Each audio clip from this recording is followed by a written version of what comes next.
Hello, everyone. This is Brian Coester, CEO of Coester Appraisal Group, a nationwide appraisal company. Today, we're going to talk about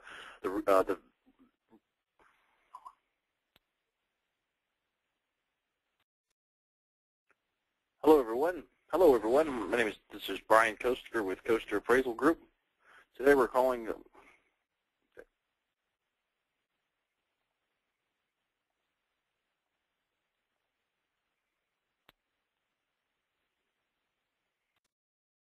Coester Appraisal Group. Today, we're going to talk about understanding value reconsiderations. This is actually the recorded version of the webinar. The live version was too long to upload to YouTube or any of the other sites, which was 38 minutes long. So this is kind of a condensed version that we're going to use specifically to upload to the web. So if I go through things rather quickly, it's just because we're working on a time frame of 15 minutes, which is the maximum allowable time for most web video services. Okay, so understanding value reconsiderations. Let's get right into it. Okay, questions we will answer during the webinar are: what are value reconsiderations? What is the best way to approach an AMC about a value reconsideration? What is the best way of approaching the appraiser? What are some resources to help with this process? Most of these resources will be available online. And then what are some last resort tactics if the value reconsideration doesn't work? Okay, so what are value reconsiderations? I think we should start with what they are not. It's really not to get the appraiser to hit the number. It's not to get the appraiser to change the value because the borrower or purchaser thinks it's worth more or even less. I mean, a lot of value reconsiderations have to do with purchases that they don't want to pay that much and they think it should be worth less, and they're providing, lower REO sales when it's new construction, things of that nature. It's not to change it because the realtor thinks it's worth more. And it's not done because the comps are ideal for the property. The reality of the situation is that there's a lot of properties, and especially in the rural areas, that are very, very challenging for the appraiser to find comparables as well as just, for anyone to do the appraisal. So it's not for that. It is to address legitimate concerns with the appraisal in which there is tangible evidence the appraisal is flawed and the property is being misrepresented. Now, that's not Fannie Mae's definition. That's not USPAP's definition. That's not Freddie Mac's definition or HUD's definition. That is my definition, and really no one has a definition for it. This is just kind of the best I've come up with. If there's legitimate concerns with the appraisal, that there's tangible evidence that the appraisal is flawed and the property is being misrepresented, then it needs to be changed. And that's what kind of a value reconsideration will help with. Concerns on the appraisal. So we run into a lot of concerns. Here are some examples. It could be the better comps are available to support a different value that are not in the report. Misrepresentation of the property. I didn't know the homeowner owned the waterfront lot next to the house. That happens a lot, believe it or not. I mean, the reality of the situation is the appraiser is only at the house for 30 to 40 minutes. Let's say an hour at maximum. So there is no way in 1 hour that they could know everything there is to know about the property. They're going to get a general idea of the amenities, general idea of the feel of the property and the value-added features, and that's pretty much it. It's the responsibility of the homeowner or the purchaser or the agent to help the appraiser with get the information that they need. I mean, I've seen situations where we're doing a loan on a property and the homeowner owns 2 lots. One's waterfront, one's not. The house is on the one that's not waterfront. The appraiser pulls a tax record, doesn't say anything about waterfront. Borrower didn't mention it during the inspection. They do the appraisal and it comes in, $200,000 less than they thought. And the reality is that, that could have been avoided if the borrower just told them that it was a waterfront property and that they owned the lot next to them. Now, we did get the appraisal updated, but that's just like one of those things that can become a perpetual problem if it's not addressed in the beginning. Overlooking key features such as acreage view updates. Sometimes, you just forget about it. Sometimes they don't make the proper adjustments or overlook certain things. Lack of appraiser competence is apparent in a report. That's something we run into every now and then where you have a complex property and the appraiser wants to do it or doesn't want to turn out a report but is not exactly sure how to approach it. Some examples could be like a penthouse suite in a condo or a historic home, things of that nature, waterfront properties. Over-conservative appraisal, we see that sometimes where the comps are, 180, 190, 180, and the value's 160. Lack of attention to detail in multiple areas. That is a legitimate concern. If you have an appraiser who, doesn't pay attention to the small details and it has multiple errors, that's the reason to relook at the appraisal. Okay. So you have an appraisal, you're not satisfied with it, you want to choose something, so what do? You got to approach the AMC. Now, not everyone uses an AMC, so if you don't use an AMC, you can just redo that with appraiser desk or whatever it may be. So if you don't use an AMC, that's your appraiser desk. Okay, so preparing a reconsideration.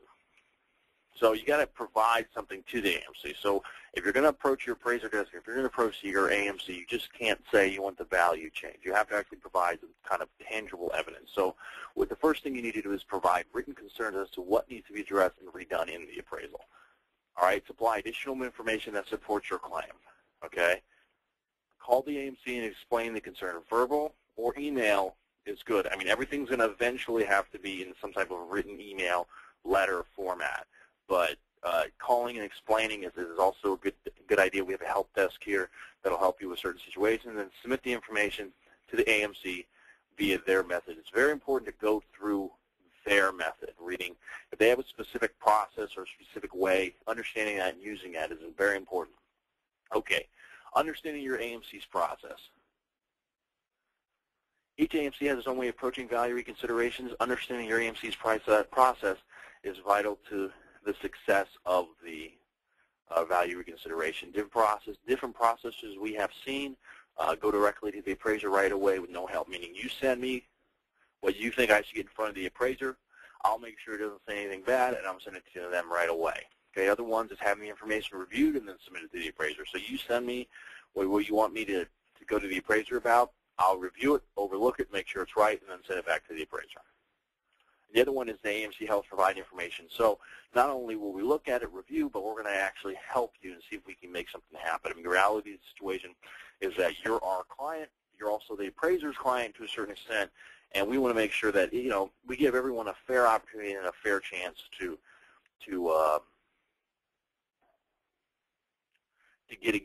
get the best product possible. Okay, what we do for value reconsiderations. What we do is a little different than some, but again, it's just give you an idea of an internal process and the way it looks at some companies.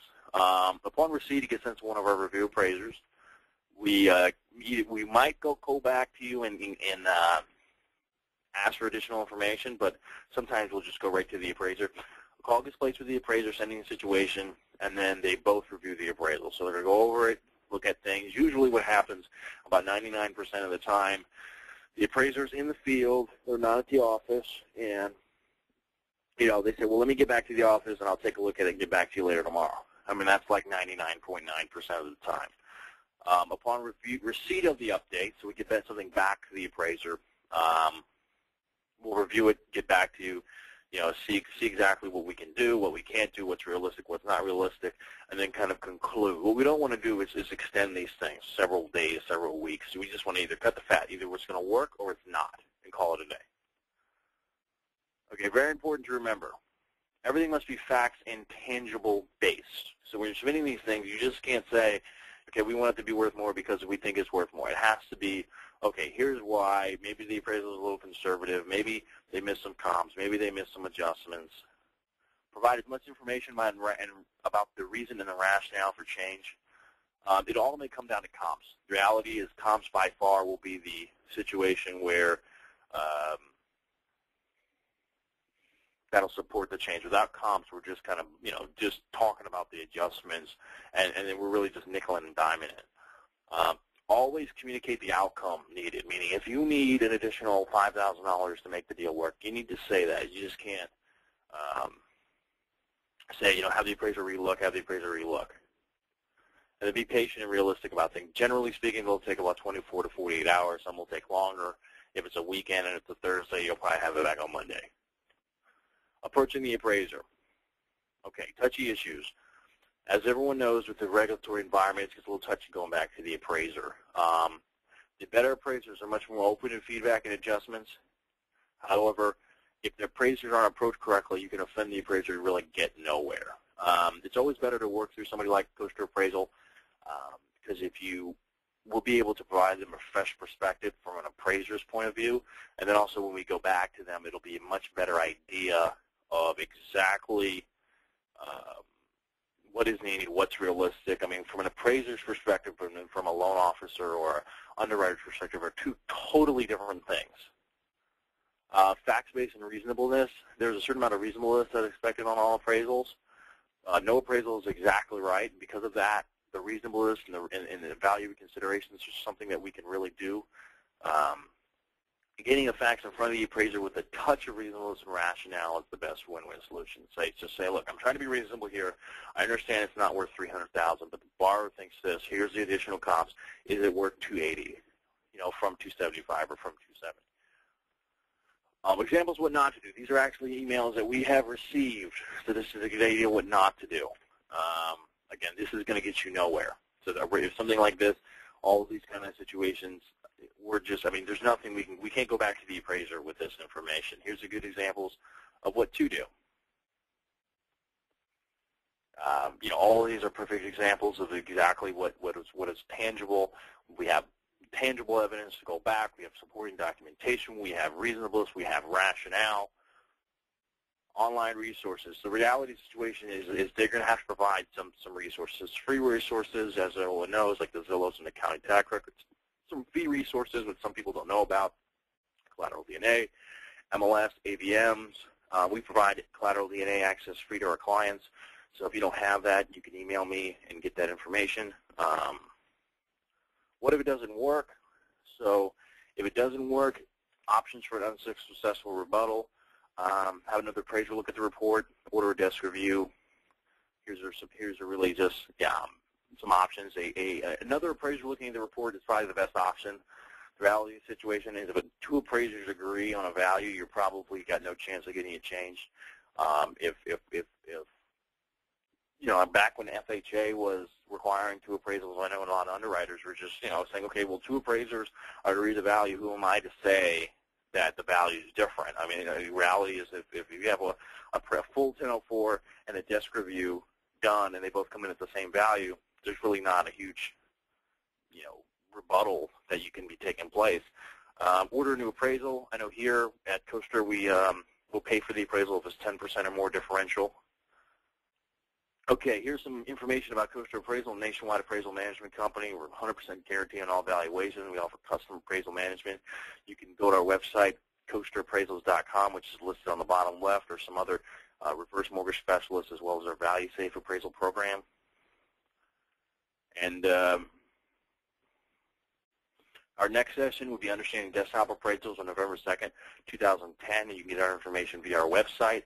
And here is my contact information, as well as Crystal Witherspoon, who was on the call, who was actually in charge of our training with our clients. So thank you guys so much. This is a shorter, condensed version, and I will post the link to the extended version also via the web that you can see all 40 minutes of it. Thank you. Have a great day. Thank you so much, and go Coester.